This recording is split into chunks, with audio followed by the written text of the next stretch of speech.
¿Empezamos?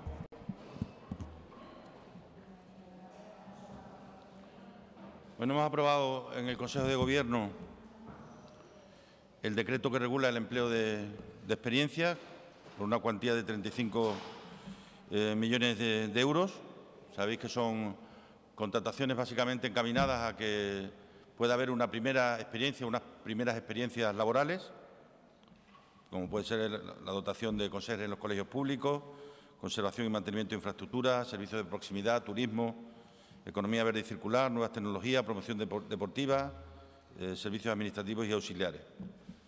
Esto se hace a través de 410 entidades locales, los 388 ayuntamientos de la región, más las 22 entidades locales menores. De la misma manera, hemos aprobado la licitación de 9 helicópteros para el Plan Infoex, que, como podéis imaginar, son una prioridad máxima para nosotros y que crucemos los dedos, pues estamos en pleno periodo de riesgo de incendios. Hoy hay uno en Portugal que, si cambiaran las tornas y se fuera acercando, pues nos llevaría a hacer uso de los acuerdos bilaterales tomados en la cumbre hispano-lusa y, por tanto, de ayudar, primero, si nos lo piden, y segundo, si se va acercando a territorio de frontera, ¿no? Igualmente, hemos procedido a hacer una lista de nombramientos que luego los facilitarán. Recordaros que hay muchos que ya están hechos y por eso no vienen al Consejo de Gobierno. Todos los directores generales que continúan no necesitan venir al Consejo de Gobierno y por esa razón en algún momento puede dar la sensación de que es que falta mucho por nombrar, y no es así. Hay muchos que ya están nombrados porque siguen en la misma ubicación en la que estaban, ¿no? No obstante, hoy se hace un grupo de nombramientos y esperemos, entre el Consejo de Gobierno del 27 de agosto y el siguiente, pues terminar lo que queda pendiente, que ya va siendo poca cosa, ¿no? Hoy también hemos dado cuenta les doy cuenta de las medallas de Extremadura. Les recuerdo que son 4 medallas, por un lado, a iniciativa de la sociedad civil, sometida a proceso de adhesiones, y se tiene en cuenta quien lo pide y el nivel de apoyos que se tiene. Y luego está la medalla que otorga el Consejo de Gobierno, que en este caso, como en algunos de los anteriores, la vamos a dar ex aequo a 2 entidades. La Sociedad Micológica de Extremadura es la primera de ellas, que se fundó el 13 de marzo de 1981 por los farmacéuticos Gaspar Manzano Alonso, José Luis Pérez Chiscano, José Antonio Bote Curiel, María Dolores Rodríguez Sánchez y Matías Rodríguez Pazos, y 6 años después se convierte en una sociedad abierta a todos los aficionados. Desde entonces se realiza una serie de actividades para dar a conocer el mundo de los hongos a la población extremeña a través del Día de la Seta, la actividad con mayor tradición en otoño, que consiste en salir a los campos a la recolección de ejemplares, montaje de exposición de setas acompañadas de conferencias y convivencias gastronómicas. En segundo lugar, el Festival Internacional de Teatro Clásico de Mérida. El festival cumple 86 años y 65 ediciones en el año 2019, representando uno de los eventos culturales más importantes del país, con numerosos reconocimientos nacionales e internacionales. Es impulsor de las artes escénicas en general y del teatro en particular, motor de la economía regional y local, polo atrayente de turismo y activador del mercado laboral. En tercer lugar, María Jesús Almeida Lorences, periodista, nacida en Badajoz, una veterana y querida periodista, ahora jubilada, que ha hecho toda su carrera profesional en los servicios informativos de la cadena SER, llegando a ser jefa regional cuando los puestos de dirección eran ocupados solamente por hombres. Fue la primera mujer que empezó a trabajar en la única emisora de Badajoz, EAJ 52, Radio Extremadura, en 1977. Ada Salas, que nació en Cáceres, que es una de las máximas representantes de la poesía extremeña, más reconocida, que colabora activamente en la difusión de la cultura y la literatura en numerosos foros nacionales e internacionales. libros de poema como Variaciones en blanco, en el 94, como Lugar de la derrota, en el 2003, como Esto no es el silencio, en el 2008, o el más reciente Descendimiento, en el año 2019, son una muestra de su obra poética con traducciones a idiomas como el italiano o el sueco, que hacen de Ada Salas uno de los nombres más relevantes que la literatura de Extremadura ha aportado al panorama nacional. Toda la obra poética de sus 4 primeros libros se reunió en el volumen No duerme el animal, en el año 2009.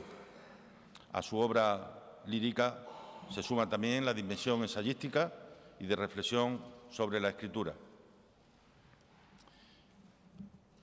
Y ex aequo a 2 instituciones, una de ellas la Unidad Militar de Emergencias, la UME, por su trabajo de todos estos años, por su ayuda, por su colaboración en la extinción de incendios y también, muy especialmente este año, por el apoyo que ha hecho y estoy convencido que seguirá haciendo para la eliminación en las cuencas del río Guadiana de estas plantas invasoras que tanto daño están haciendo y han estado haciendo, ¿no? Y a los cuerpos de policías locales de Extremadura, a la Policía Local de Extremadura, que es la primera fuerza de seguridad a la que el ciudadano recurre ante cualquier problema y que ofrece seguridad, confianza, tranquilidad, profesionalidad y respeto. En la actualidad, los municipios extremeños cuentan con unos 1.350 policías locales, cada cual dentro de su localidad desempeñando las funciones y competencias que las leyes autonómicas y municipales les otorgan. Destaco que se trata de un cuerpo de seguridad que ha sabido adaptarse a los nuevos tiempos y en estos momentos cuentan con una amplia y vasta formación que se refuerza desde la creación de la Academia de Seguridad Pública de Extremadura, por las que pasan para completar su formación antes de comenzar su desarrollo profesional. Mi felicitación para todos ellos, ya se lo he comunicado en esta mañana y nos veremos el día 7 de septiembre para trasladarles el afecto, la gratitud y el reconocimiento del pueblo extremeño a estas personas que han sido excelentes en diferentes ámbitos de la vida social, cultural o económica de nuestra región. Me someto a las preguntas que estiméis oportunas.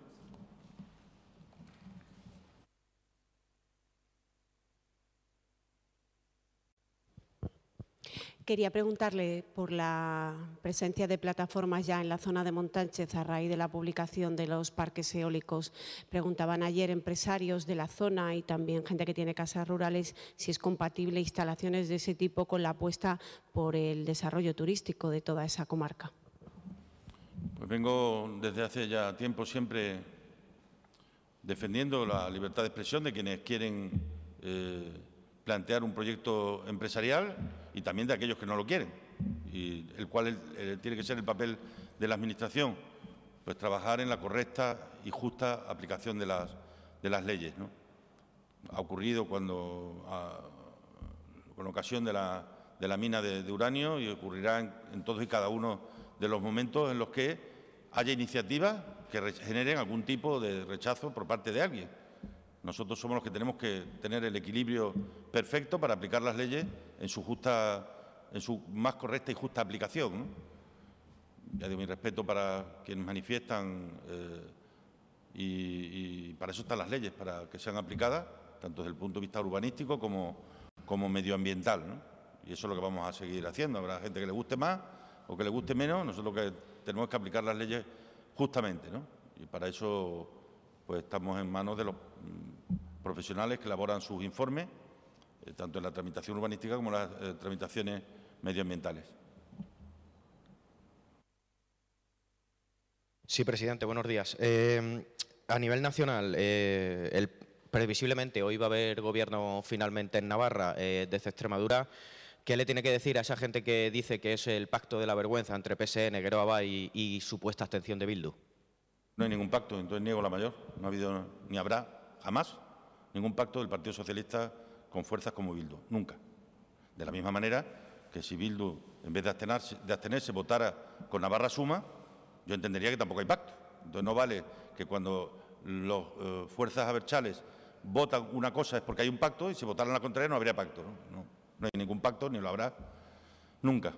El Partido Socialista Obrero Español nunca, y cuando digo nunca es nunca, llegará a ningún tipo de acuerdo con fuerzas que quieran romper la unidad de España.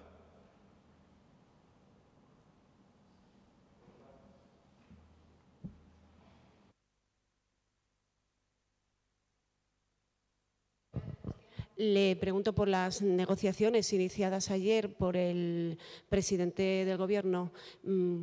¿Qué futuro cree que puedan tener? Si cree que puede ser el camino, si cree que hay posibilidades de acuerdos cara a septiembre y su opinión sobre ese Gobierno a la portuguesa.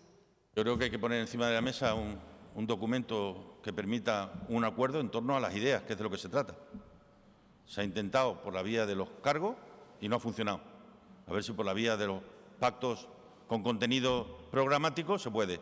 ¿Qué está haciendo el presidente? Hablar con la sociedad civil, reunir a las organizaciones, a los sindicatos e intentar construir una plataforma programática que poder, en un momento dado, si tiene los apoyos suficientes, llevar al Parlamento y ser el eje de la acción de Gobierno en el futuro, ¿no? Y que, obviamente, tiene que ver con la continuidad de los compromisos. Aquí hay unos presupuestos que se pactaron en su día y podían ser perfectamente un punto de salida del nuevo Gobierno, que se cumpla el presupuesto que se pactó.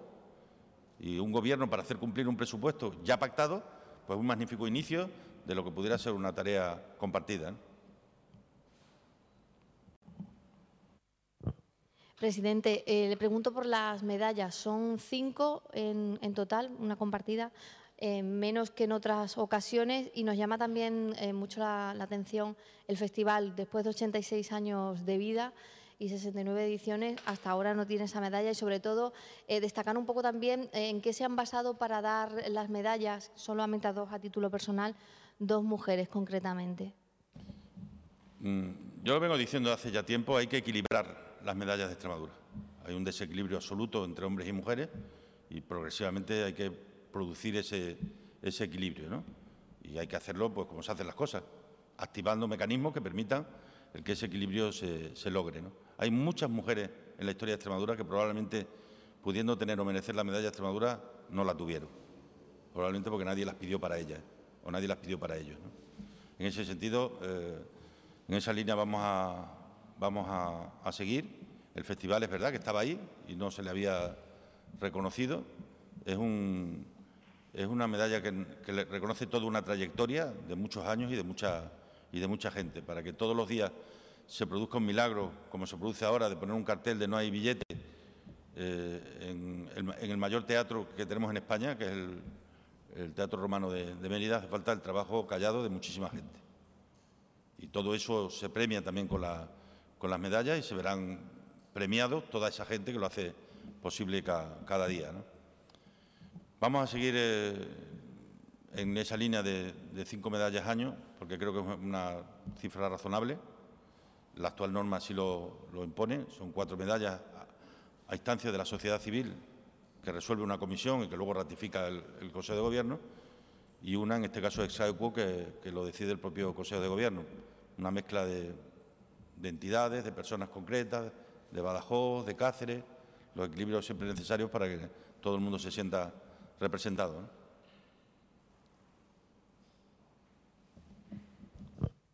Buenos días. Sobre la convocatoria del Plan de Empleo y Experiencia, ¿hay algún cambio respecto a años posteriores o exactamente lo mismo? Vamos a ver. En la medida en la que podamos, hoy hemos estado reflexionando ampliamente en el Consejo de Gobierno, nosotros queremos darle a los ayuntamientos el máximo de autonomía, o sea, condicionarle lo menos posible a qué destinar el empleo de experiencia. Por lo tanto, es un problema de filosofía. Lo que queremos es que se sientan cada día con mayor autonomía a la hora de decidir. ¿Qué marcamos? Marcamos unos criterios. Básicamente, este plan debe ir dirigido a personas que inician su recorrido laboral o en los primeros años de su recorrido laboral para ganar en experiencia, ¿no? Donde se van a producir muchos cambios va a ser en el otro, en el que es complementario a este, que es el Plan de Empleo Social, y que a lo largo del mes de septiembre acabaremos de definir con las diputaciones provinciales, porque ahí sí va a haber sobre todo un cambio principal, que es el de la apuesta por la calidad en el empleo. No podemos estar pidiendo que se deroguen reformas laborales y que se produzcan, en cambio, luego planes públicos que tienen jornadas partidas, jornadas parciales, salarios por debajo del salario mínimo. Entonces, ahí va a haber un cambio importante en el plan de empleo social, entre otras razones porque la propia economía está generando ya empleo desde hace tiempo y permite que se apliquen criterios con mayor rigor y, desde luego, con mayor calidad en el empleo, ¿no? No sé si le hayan indicado un poco cuáles son las claves. No sé si le llama la atención que solo ha bajado el paro en 114 personas en julio, que es un mes habitualmente con trabajo, y sobre todo el factor de la agricultura. Si miras los últimos años, el grueso del paro que llega, del empleo que llega desde la agricultura es abril, mayo y junio. Julio suele ser un mes en el que nunca ha llegado al millar. Hay muchos años que ha estado incluso en negativo, ¿no? Pero puede estar ocurriendo algo que va a seguir ocurriendo en el futuro y que tú, que sabes bastante de esta materia, lo tendrás claro, ¿no? Va a haber momentos en los que los empleos no van a salir de las listas del paro, sino de población de fuera que va a tener que venir. Y eso está siendo ya una realidad en este año y lo va a ser en las campañas de otoño, ¿no?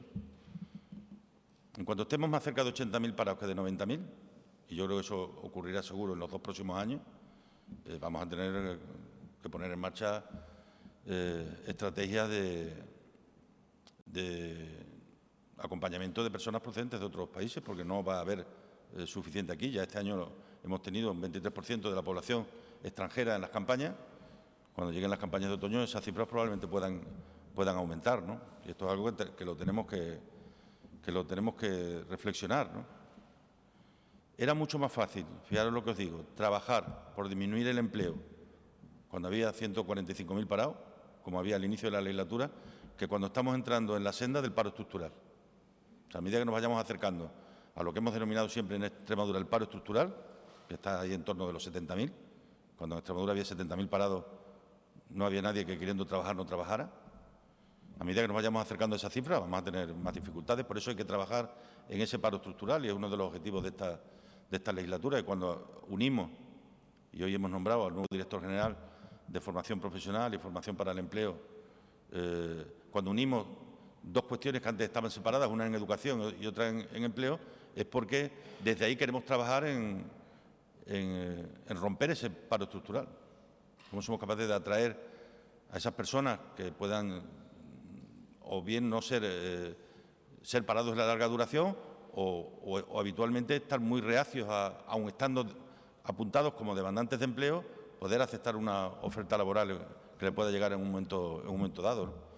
Ese territorio que vamos a trabajar esta legislatura es un territorio más complejo que el que hemos tenido en la legislatura anterior, donde se trataba de crear el escenario necesario para que las empresas pudieran crecer y pudiera aparecer ofertas laborales, ¿no? Muy bien, pues muchas gracias.